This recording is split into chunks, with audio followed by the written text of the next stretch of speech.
On March 27th, Dr. Stephanie Sterling, head of infectious disease at NYU Langone Hospital, Brooklyn, offered a first-person account from the front line of the COVID-19 pandemic. We live on top of each other, massive movements in and out. It's hard to do social distancing in this city. We've got families that live in really tiny apartments, and it's impossible for one person to be sick without everyone else getting sick.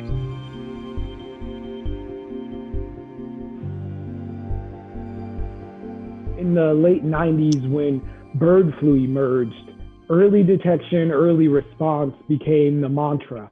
I wonder if the same applies for the coronavirus and if we are too late.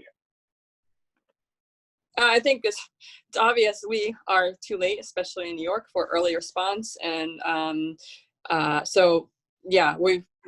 horse is out of the barn.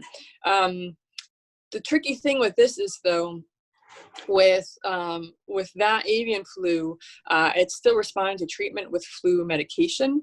And so that was good, because if you can test and diagnose, you can get the person onto medication. This is a completely different situation. Even if I diagnose it on myself, or if I diagnose you with it, I don't have medicine to get into you to say, okay, we can start medicine now and you'll be fine. That's not the situation with this. So it's harder to deal with. This pandemic makes the need for ICU beds and vent beds or ventilators. It's a massive need for that. And clearly, we don't have the capacity for that. And right now, just all ICUs have to be for COVID. There's very few ICU beds that are for anything else. I will say one thing we've been lucky for here at NYU Brooklyn is we had a nursing home that had been shut down right across the street, and that's becoming part of our plan, and a way that we can make sure we have increased numbers of ICU beds, which are needed, and continue to serve our community. But it's obvious that all the hospitals in the area have had to really ramp up the number of beds that they have to take care of these critically ill patients. How many ventilators do you have? We see the governor out every day fighting for more. How many ventilators do you have right now? And all of them, are they all being utilized right now? I don't have those exact numbers. What I can say is we have a good supply. We're not in a situation where we've run out, but the expectation is that these numbers are going to get worse before they get better. We're still on the upstroke of this curve.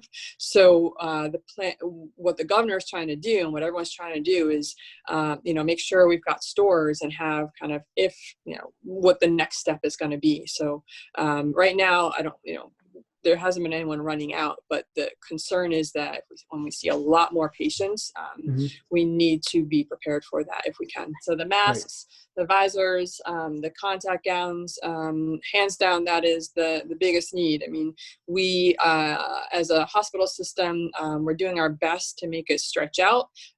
So far, we're doing okay, but we're having to get really creative, and creativity in this setting of a pandemic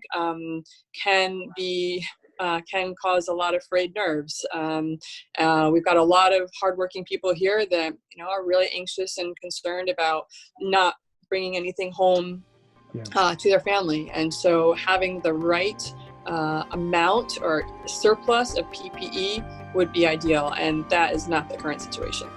BRIC TV's BHeard is keeping you current as Brooklyn faces the coronavirus. Stay safe.